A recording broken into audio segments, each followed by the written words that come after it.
Fear of Dark Stories. Welcome back to Fear of Dark Stories. Tonight, I'll tell you about one of America's most disturbing legends, the Black-Eyed Children. This is not just another ghost story. It's a chilling encounter that begins with a knock at the door and ends with tragedy. Ethan Miller lived in a small town in northern Texas. It was the kind of place where everyone knew each other and life moved at an easy pace. The houses sat far apart, and at night, the roads fell into an eerie silence. It was late October, the kind of night when the wind whistled through the trees and dry leaves scratched against the windows. Ethan sat alone in his living room, scrolling through his phone, the glow of the screen casting long shadows across the room. His parents were out of town visiting relatives, and he was used to having the house to himself. Around midnight, he turned off the TV, planning to head to bed. Just as he reached for the light switch, a soft, deliberate knock echoed through the silence. Ethan froze. Nobody ever visited this late. He checked his phone, 12:14 a.m. His friends weren't the type to play pranks, especially out here where the nearest house was half a mile away. The knock came again, louder this time. Curiosity won over fear. Ethan walked cautiously toward the door and peered through the peephole. His heart skipped a beat. Two kids stood on the porch.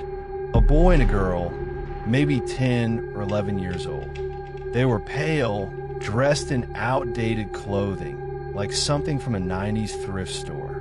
They stood perfectly still, their heads slightly tilted up, staring straight at the door. Ethan hesitated, then cracked the door open just an inch. Can I help you guys?"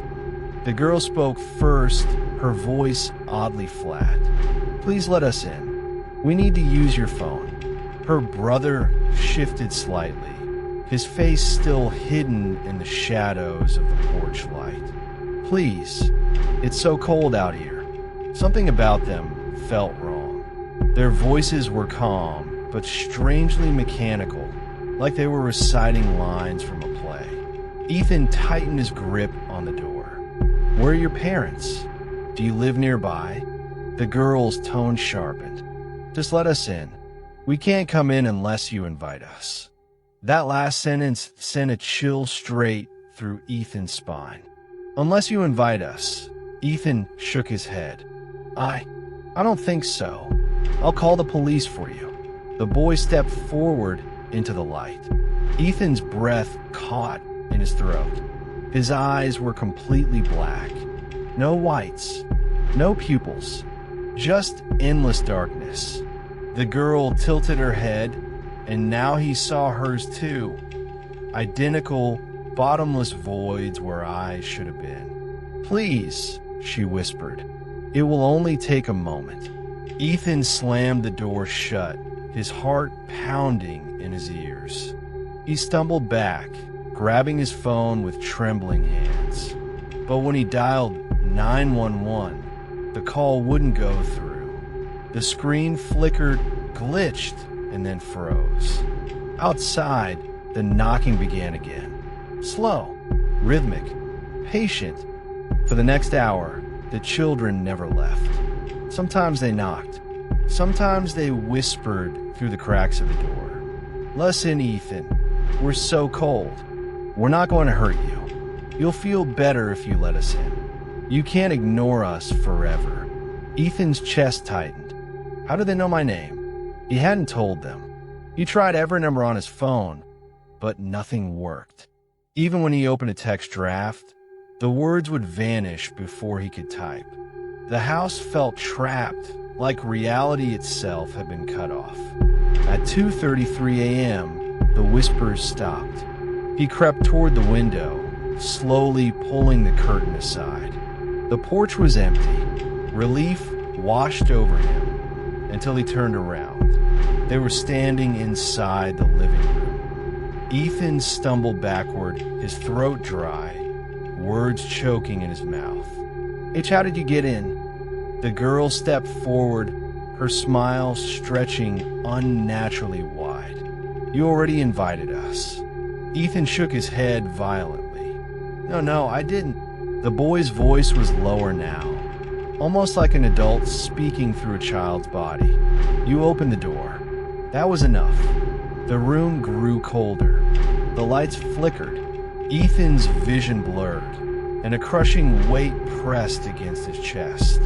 He tried to run, but his legs buckled beneath him. The children moved closer, their black eyes shimmering like pools of oil.